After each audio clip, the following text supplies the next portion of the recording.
Hey, welcome to Sunday afternoon Bible study. I'll be your teacher today, Hal Ballou, and I know I missed a couple of weeks. I'm back and I'm healthy, thank God. Just keep me in your prayers. I want to continue to teach. As you know, I'm getting a little older with each passing day, so hang in there with me. Today we have a really unusual Bible study. I promise you'll want to wait for it until the end, especially.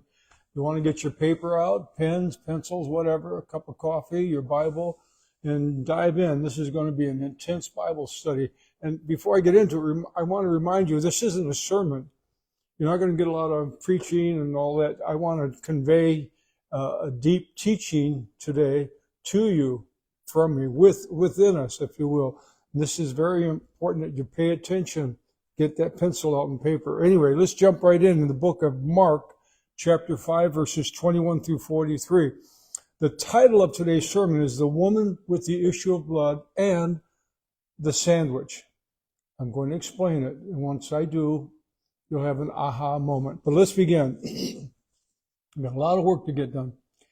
Quote, "And when Jesus was passed over again by ship unto the other side, much people gathered unto him, and he was near unto the sea. And behold, there cometh one of the rulers of the synagogue, Jairus by name. And when he saw him, he fell at his feet and besought him greatly, saying, My little daughter lieth at the point of death. I pray thee, come and lay hands on her, that she might be healed, that she may live. And Jesus went with him, and much people followed him and thronged him. While he yet spake, there came from the ruler of the synagogue's house certain which said, Your daughter is dead. Why troublest thou the master any further?" So while Jesus is en route, they get news that Jairus' daughter has died. She's no longer just ill. As soon as Jesus heard the word that was spoken, he said unto the ruler of the synagogue, Don't be afraid, only believe. And he allowed no man to follow him except Peter, James, and John, the brother of James. And he came to the house of the ruler of the synagogue and saw the tumult, and them that wept and wailed greatly. And when he was come in, he saith unto them, Why you make all this ado and weep? The damsel's not dead, she's sleeping. And they laughed him to scorn. But when he had put them all out, he took the father and the mother of the damsel and them that were with him, and entered in where the damsel was lying. And he took the damsel by the hand and saith unto her, Talitha cumna, which is being interpreted, Damsel, I say unto thee, arise. Actually, in the literal translation is, Little girl, stand up. And straightway the damsel arose and walked, for she was of the age of 12 years. Make a note of that. And they were astonished with a great astonishment. And he charged them straitly that no man should know it, and commanded that something should be given her to eat. That's the story of Jairus and his daughter, how he implores the Lord to come to his house and heal his daughter, and on the way she dies. He goes there, they laugh him to scorn, but he raises her from the dead.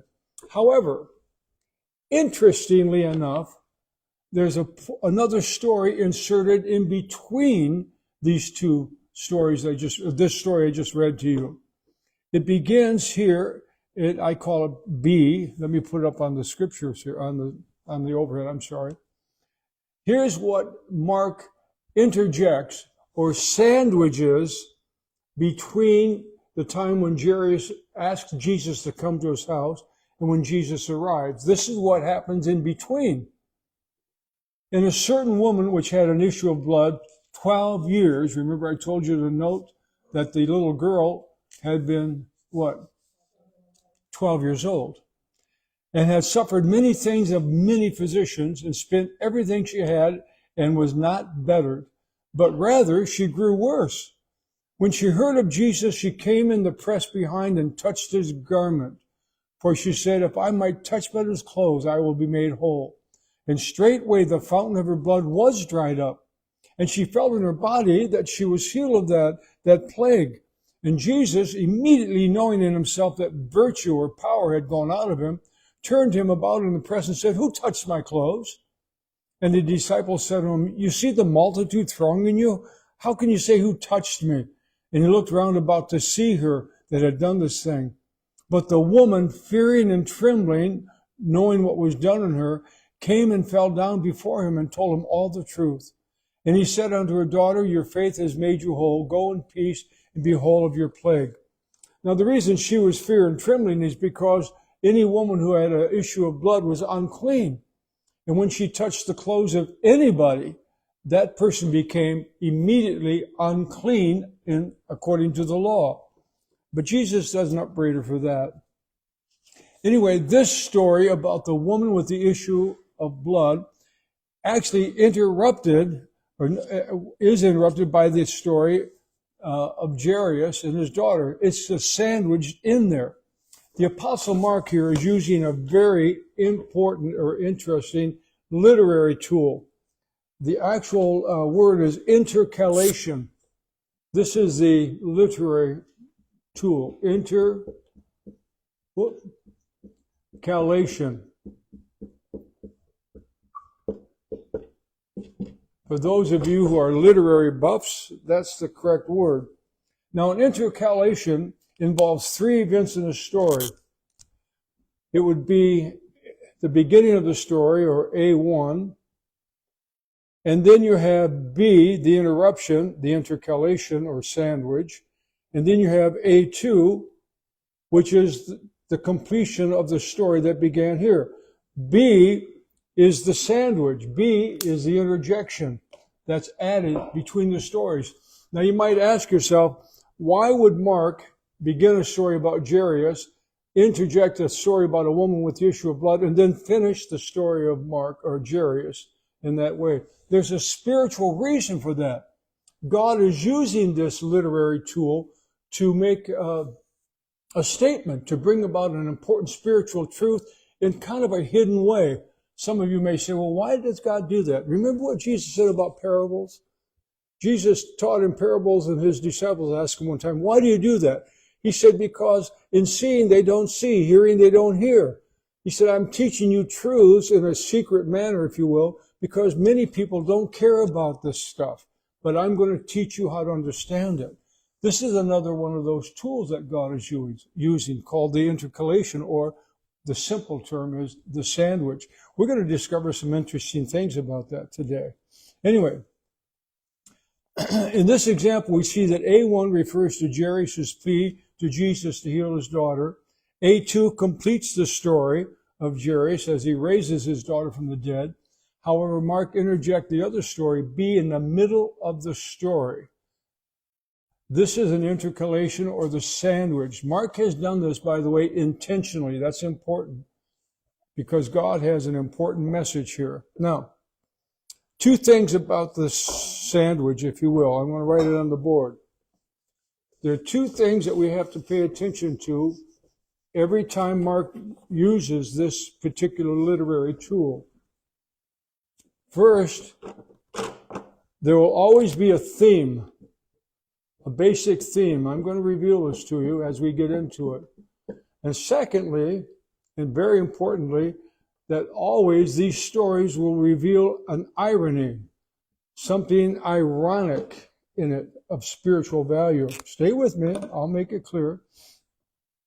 Now, before we discover the truth hidden in plain sight in the story of the woman with the issue of blood, let's see how Mark used the same technique in other stories found in his gospel, because he does use it in other stories. And by the way, so did Matthew, and I think Mark did as well. Anyway, here's the story of the widow's mite without the sandwich. I'm going to read A1 and A2 first.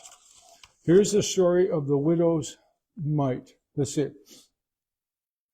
We pick up the story where Jesus is teaching in the temple, and the scribes are questioning him, and he's speaking to the people. And he said to them in his doctrine, beware of the scribes, which love to go in long clothing and love salutations in the marketplaces, and the chief seats in the synagogues, and the uppermost room at the feast, which devour widows' houses, and for a pretense make long prayers that they should receive. These shall receive greater damnation. Mark 12, 38 and 40. This is the beginning of the story, actually, of the widow's mite. Now, it ends in A2, if you will. This is Mark 13, verses 1 and 2. Now, before I go on, I want to make a point. I began in Mark 12:38 through 40. Now I'm in Mark 13:1 and 2. Some of you may think, well, how's that happen? The chapter divisions and verses were not in the original letters, the original books that would have flowed. They were added to help us locate scriptures and passages and stories easily by giving them a numeric prefix. Look. Anyway, he warns them about these religious leaders devouring widows' houses. And then the story continues. And as he went out of the temple, one of his disciples said unto him, Master, do you see what manner of stones, what buildings are here? Jesus answered and said unto him, Seest thou these great buildings? There shall not be left one stone upon another that shall not be thrown down. Now, that's the story, if you will. After Jesus warns the people that how their religious leaders used God to devour widows' houses, and that's what they were doing, he then reveals to his disciples that the temple would be destroyed. However, there's a sandwich in this story. It occurs between Jesus' warning about the religious leaders devouring widows' houses. Pay attention to that phrase. And the destruction of the temple following Jesus' condemnation of the religious leaders. Jesus comments on a widow. Remember, they were devouring widows' houses. In the middle of the story, Jesus comments on a widow who gave her all to the temple. Here's the passage. I'll put it up on the screen for you. And Jesus sat over against the treasury and beheld how the people cast money into the treasury. He was watching people throw their money into the treasury. It was kind of like shaped like a horn. They would cast the money into this horn. And many that were rich cast in much. But there came a certain poor widow, and she threw in 2 mites, which make a farthing. And he called unto him his disciples and said unto him, Truly I say unto you that this poor widow has cast more in than all they which have cast into the treasury. For all of them cast out of their abundance, but she out of her want did cast in all that she had, even all her living. Mark 12:41, 44. Now for context, I want to make a note here. The mite was the smallest, least valuable coin in the Roman Empire. How do we rate it, or how do we give it a value? Well, one writer said it's the equivalent of about 6 minutes of an average daily wage during the time of Jesus. That's amazing. It's not very much. It's really not much. Now, many sermons have been preached on the widow's mite, and they typically focus on giving sacrificially. However, when this story is read in context, we discover why Jesus interjected this observation of a poor widow giving her all to the temple. We will learn why the story of the widow's mite is sandwiched between these 2 instances that Jesus is interacting with the scribes. First, the theme. It has to do with warning people about the ungodly, greedy leaders. That's the theme of this brief story in the book of Mark. Jesus is telling us that there are leaders, religious leaders, that are posing as godly men, and really all they're doing is turning God into a money-making machine. We have them in America. I could go on, I could list numerous ones, but people still want to give them their money. I know one ministry, I think it's Mr. Copeland. His ministry's valued assets are worth between $500 and $800 million, depending on who you read. I think he's got 2 jets, got his own small airport. It amazes me. And yet we have people starving in Africa. And what does he do? He raises funds continually instead of taking all those millions and giving that away. You think for 1 minute Jesus would have had 2 jets? You think Jesus would have total assets of $800 million while people were struggling somewhere in the world? Jesus is warning us about these pretentious, godly, so-called godly men that are really just stealing and devouring what he called widows' houses. It's amazing. That's the theme. But here's the irony in the story. Following this is the irony. The very temple she sacrificed for will be destroyed in a generation. That's the ironic part. That's why the story of the widow's mite is stuck in there. It's the sandwich. The irony is she gave sacrificially, yes, and he commends her for that. But he points out, in an ironic twist, the temple she wants to support, she was sacrificing for, not even going to exist within a generation. It's amazing. Here's another story that Mark had in which he uses the sandwich. It's called the fig tree. The story of the fig tree. I want to reveal, before we return to our first story of Jairus, the woman with the issue of blood. This is the story of the fig tree, and it's found in the book of Mark, chapter 11. Here's the beginning, A1. And Jesus entered into Jerusalem and into the temple. And when he had looked round about upon all things, and now the evening was come, he went out unto Bethany with the 12. And on the next day, when they were come from Bethany, he was hungry. And he saw a fig tree in the distance, afar off, having leaves. Notice I made that bold in your text. He noticed a fig tree afar off, having leaves. He came, if haply he might find anything thereon, and when he came to it, he found nothing but leaves. For the time of figs was not yet. And Jesus answered and said unto it, No man eat fruit of thee hereafter forever. And his disciples heard it. Now, the story jumps to A2. It goes past the sandwich. There's a story in between. I'll get to it in a moment. Now, the continuation of the story of the fig tree picks up in verse 19. And when evening was come, he went out of the city, and in the morning, as they passed by, they saw the fig tree dried up from the roots. And Peter, calling to remembrance, said unto him, Master, look, the fig tree which you cursed is withered away. And Jesus answered and said unto him, Have faith in God. Now we know there's something more to this story. Why? Because Mark, under the inspiration of God, sandwiched another story between these two events, between the cursing of the fig tree and its dying. And here's the sandwich. It's Mark 11:15 through 19. And they come to Jerusalem, and Jesus went into the temple and began to cast out them that sold and bought in the temple, and overthrew the tables of the money changers and the seats of them that sold doves. And he wouldn't allow any man should carry any vessel through the temple. And he taught, saying unto them, Is it not written, My house shall be called of all nations a house of prayer? But you've made it a den of thieves. And the scribes and chief priests heard it and saw how they might destroy him, for they feared him, because all the people were astonished at his doctrine. In this particular portion, Jesus is quoting from the prophet Isaiah. Now remember, this is sandwiched between the story of the cursing of the fig tree and the death of the fig tree. This is in between. In Isaiah, it reads, Is it not written, My house shall be called of all nations a house of prayer, but you made it a den of thieves? I don't believe this is a coincidence. I believe Isaiah used the fig tree as a type of judgment on the nations. Yes. Look, it's right here in Isaiah 34:4. And all the hosts of heaven shall be dissolved, and the heavens shall be rolled together as a scroll, and all their hosts shall fall down as the leaf falleth off from the vine, and as a falling fig from the fig tree. So now we know the story here, the theme is one of judgment on the religious leaders in the temple. That's the theme. The irony is this, that the fig tree, like the law and religious leaders, had leaves. Now, many preachers have preached on this, and they tried to explain why Jesus would curse a fig tree that had no figs on it, because it was out of season.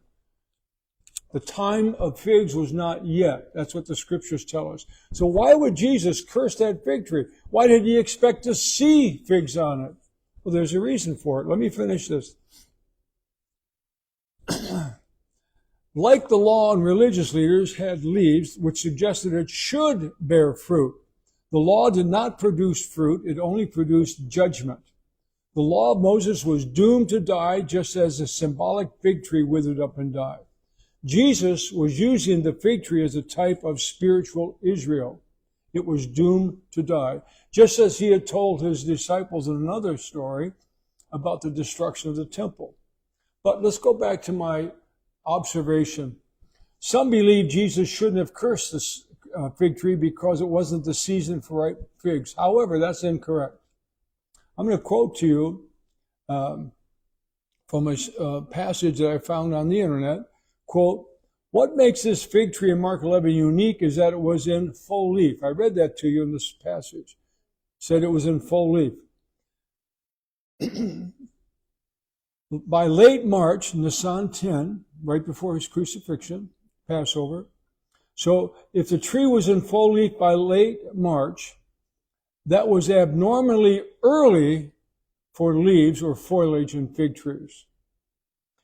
But this indicated it was an unusual and precocious tree. Since fig trees bear edible fruit before they displayed leaves, the presence of leaves at this time of year would naturally signal to Jesus and others that an early edible fig should be present. Therefore, Jesus' expectation of finding fruit was not unreasonable, but consistent with the natural indicators, quote unquote. That's why Jesus cursed the fig tree, and that's why the fig tree represents spiritual Israel. The fact is they had leaves, they had the law, if you will, they had the knowledge of Jesus Christ, the Messiah, coming through the prophets, but instead of producing fruit, receiving their Messiah, they were going to kill him. And he is telling us in this particular story about the fig tree that spiritual Israel, is about to die. The law of Moses is going to be abolished, removed, through the fulfillment of the law, through the life of Jesus Christ. So the meaning, the theme, and the irony of the story of Jairus and the woman with the issue of blood. We want to get back to our first story. Here's where the rubber is going to meet the road. What is the meaning, the theme, and the irony of the story of Jairus and the woman with the issue of blood? Here is the story without the sandwich. I'm going to read the story to you without the break. When Jesus passed over again by ship onto the other side, much people gathered unto him, and he was near unto the sea. And behold, there cometh one of the rulers of the synagogue, Jairus by name. And when he saw him, he fell at his feet, and besought him greatly, saying, My little daughter lieth at the point of death. I pray thee, come and lay thy hands on her, that she might be healed, and she would live. And Jesus went with him, and much people followed him and thronged him. That's Mark 5:21 through 24. Now, without the sandwich, the story picks up. As Jesus is going to his home, they receive the news that the girl has died. However, Jesus continues to go to his home and raise his daughter. Here it is. This is in Mark 5:35 through 42. While he yet spoke, there came from the ruler of the synagogue's house certain which said, Your daughter is dead. Why trouble the master any further? As soon as Jesus heard the word that was spoken, he said unto the ruler of the synagogue, Don't be afraid, just believe, only believe.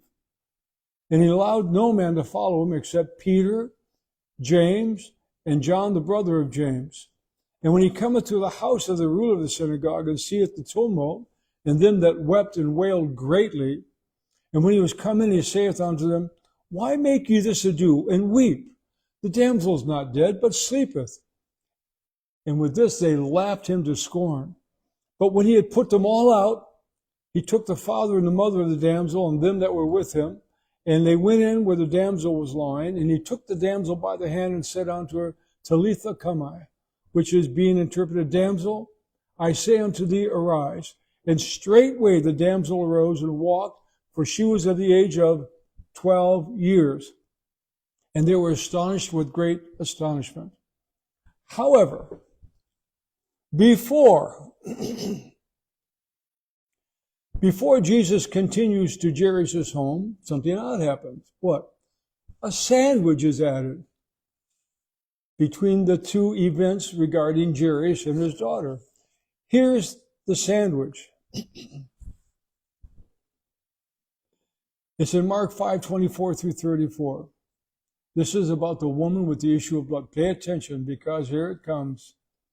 And Jesus went with him, and much people followed him and thronged him. And a certain woman, which had an issue of blood for 12 years, it's important, the 12 years, apparently she was hemorrhaging. That's what this suggests. And she had suffered many things of many physicians, and had spent all that she had, and was nothing better, but rather grew worse.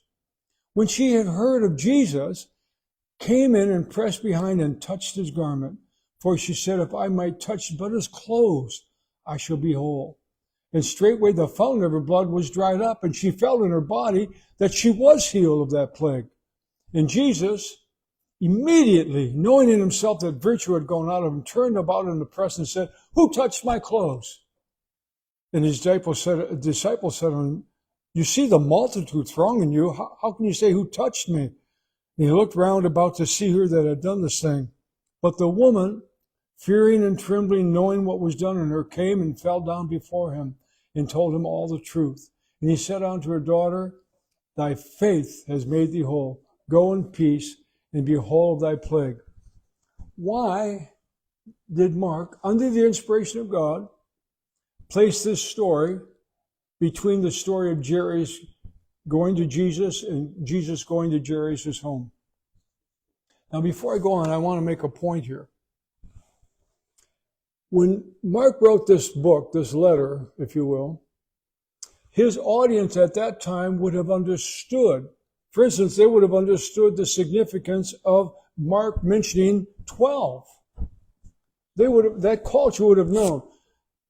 In him saying that the young girl was 12 years old and the woman had been sick for 12 years, the culture of that time would immediately have known what Mark was trying to convey to the reader of this particular book in its completeness.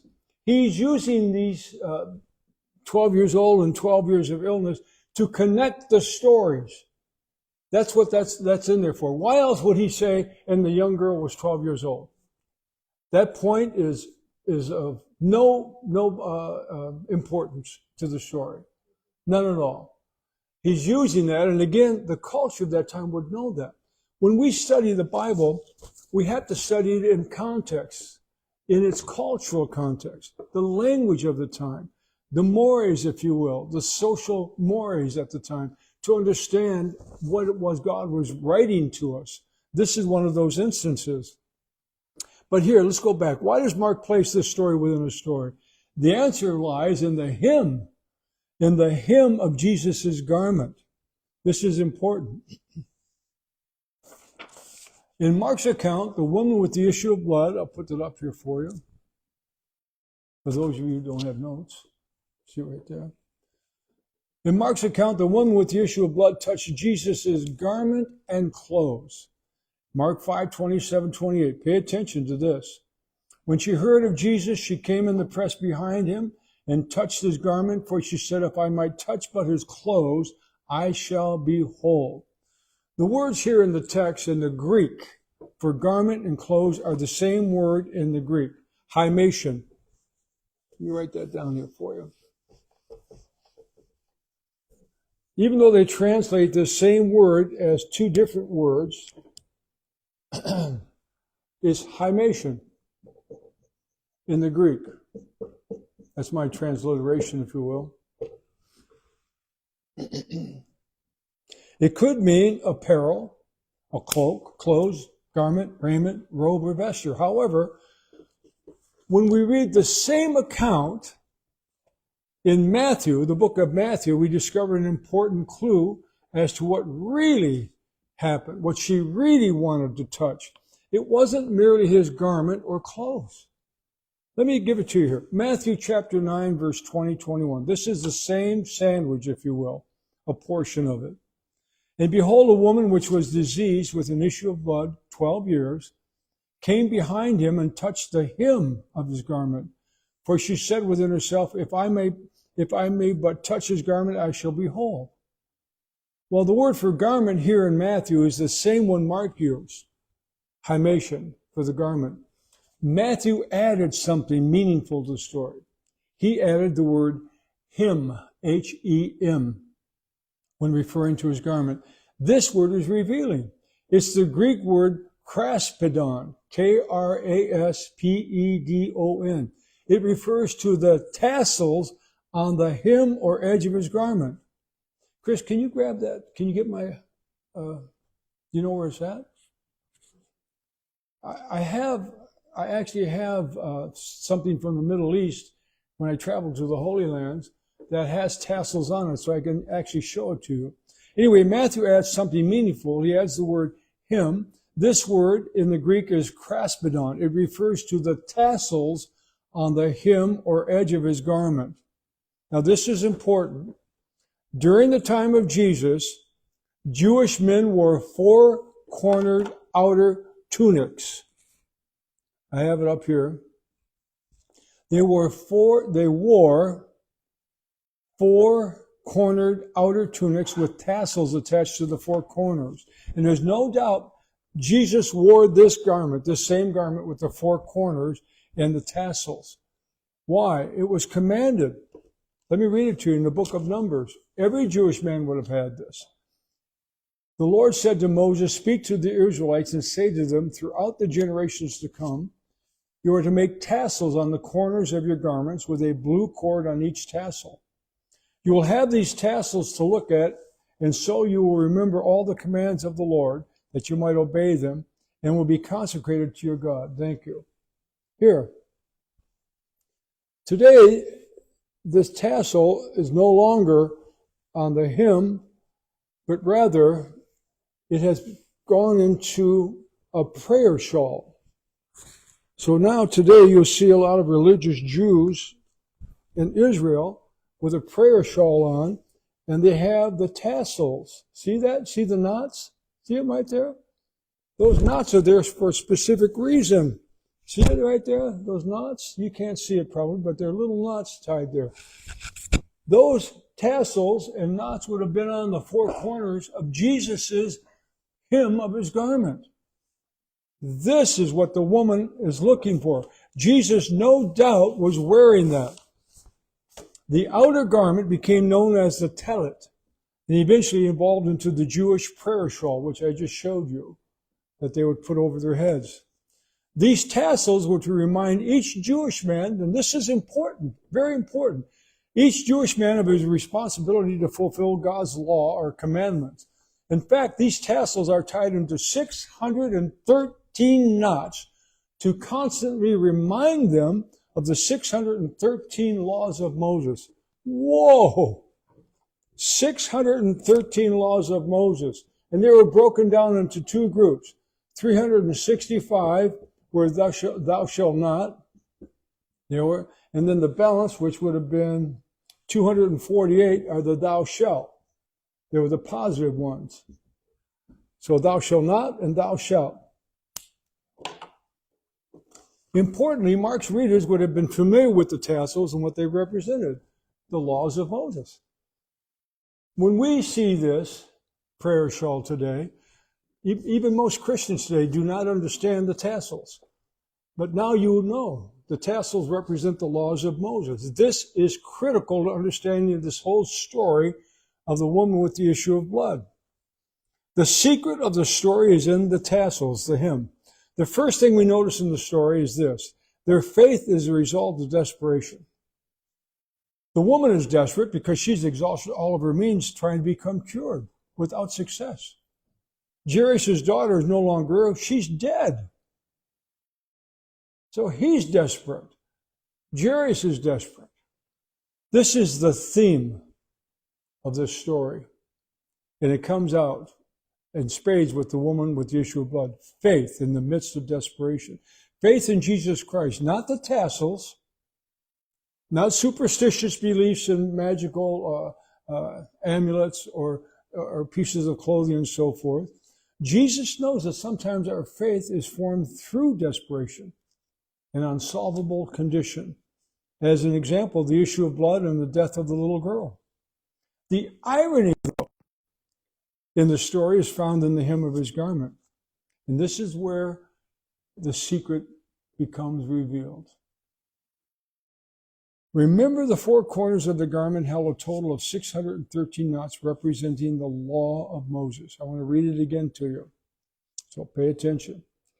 And the Lord spoke unto Moses, saying, Speak unto the children of Israel, and bid them that they make them fringes in the borders of their garments throughout their generations, and that they put upon the fringes of the borders a ribbon of blue. That would have been the tassel.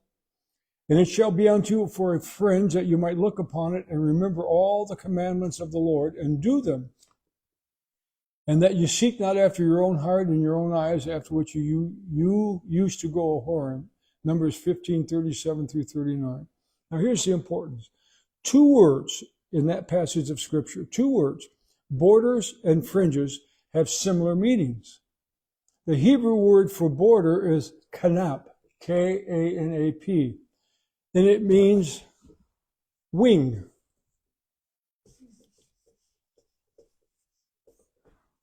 So now we know, let me get back to my notes here. Kanap, K-A-N-A-P, with a thing here and a thing here. It's from the Hebrew word for wing, an edge or extremity, specifically of a bird or army, a wing. So write that down on your notes just for a moment. The Hebrew word for fringes is sizit, S-I-S-I-T. So I got that right. Yeah. And then there's something here. This is a quote, a floral or wing-like projection. There's that word again. Wing-like projection. So kanap and sizit are both referring to something that has to do with a wing-like projection or a wing. Importantly, the words borders and fringe have, if you notice, similar meanings.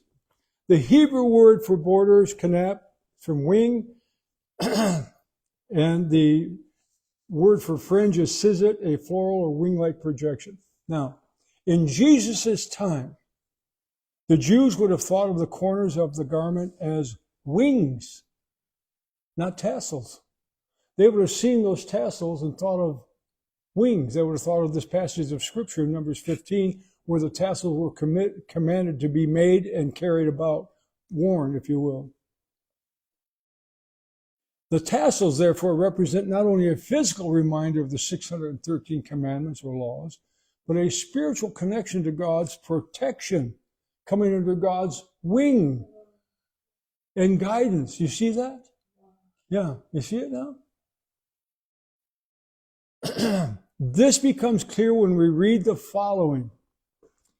The Jews felt that when they were under the law, they were under God's protective wings. And the tassels reminded them every time they wore them and saw them. Women knew this too. The woman with the issue of blood, she also knew this. The people of the culture of that day, they knew this. It wasn't a secret. We don't know it, but they knew it. This is important. Let me read this to you. This becomes clear that this is the wing when we read the following in Malachi chapter 4, verses 2 and 3.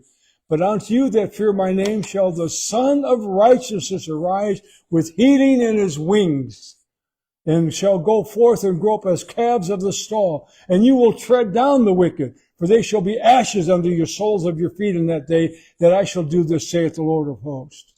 The Son of Righteousness will arise with healing in his wings. Well, what does that have to do with us?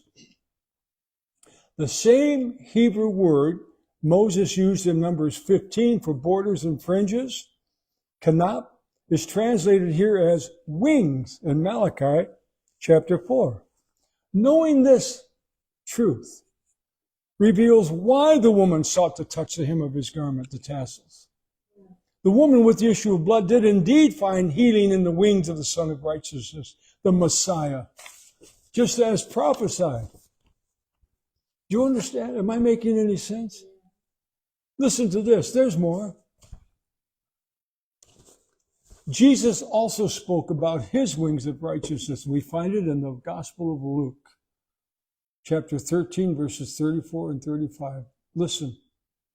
O Jerusalem, which killed the prophets and stoned them that are sent unto you, how often I would have gathered your children together as a hen doth gather her brood under her wings, and you would not. Behold, your house is left unto you desolate. And truly I say unto you, you shall not see me until the time comes when you will say, blessed is he that cometh in the name of the Lord. Here is the final irony. Jesus is lamenting over the fact that Israel, despite his attempt to gather them under his wings, rejected their Messiah. While Israel's wings held the 613 laws of Moses, Jesus' wings offered grace and forgiveness, healing, restoration. That's clear when he healed the woman and brought the young girl to life. That's what his wings represented. When she touched his wings, when she came under his wings, she was healed. Why? It was the Son of Righteousness who brought healing in his wings, his tassels. They knew that. We're the ones who didn't know it. Those that heard Jesus speak these words would have known what he was referring to. But unto you that fear my name shall the Son of Righteousness arise with healing and his wings. Malachi 4. The woman with the issue of blood did not receive healing by touching the hem of Jesus' garment. Why? Because that represented the law. The law never healed anybody. It tried to make them clean, but it never healed. But when she came under the wing of Jesus, if you will, the Son of Righteousness, she was made whole. So it just blows my mind. Though that is what she physically touched was the hem, Jesus made it a point to tell her and us it was her faith that made her whole. Faith in him, the Son of Righteousness, under whose wings, not the tassels, the law, but under his wings of grace, she was made whole. Jairus' daughter, though dead, could not be brought back to life by the high priest or keeping the laws of Moses. Jairus, he was a high-standing man in the temple. He would have kept all the laws. He would have had the tassels, if you will, around him. But all of that, and his daughter died. Jesus shows up with the wings of healing and restores his daughter and brings her back to life. Faith has always been the key that connects us back to God. Not laws, not superstitions, not religious activities, not giving sacrificially to the temple, which is going to be destroyed. Faith in Jesus Christ, the Messiah. That's the key. And you come to faith in Jesus Christ when you come to a realization you're a sinner. You're human like you, like me, you and all the rest. And you've missed it. You're a sinner. You need somehow to have a sacrifice that is acceptable to God to atone for your sins. And what is that sacrifice? A lamb? No. Birds? No. Money? No. It was actually the life of the Son of God, Jesus Christ. That's what Calvary's all about. The Son of Righteousness with healing in his wings. He's offering that to everybody. Even today, the message of Jesus Christ still rings true, still changes lives, still heals lives, restores lives. And in the end, our faith is going to bring us out from the dead. We're going to be resurrected with the Christ. Yes, like Jairus' daughter, like Lazarus. It's because of our faith in Jesus Christ. And once you have that faith, and you accept Jesus Christ as your Lord, then you must be prepared to obey the gospel. That's key. Find a godly church, a godly teacher, and have them baptize you in the name of Jesus Christ. You're going to receive the gift of the Holy Spirit. Don't back down. Go for it all. Take it all from God. Get all you can get from God. Like that woman with the issue of blood. Nothing stopped her. Her uncleanness didn't stop her. A crowd that she had to work through, it didn't stop her. Being a woman in a time where men were dominant didn't stop her. Why? She believed that Jesus Christ could heal her, and he will heal you too. Thank you for tuning in today. You have a blessed day. If you enjoyed this ministry today and this teaching, please, all I ask you to do, share it. Thank you.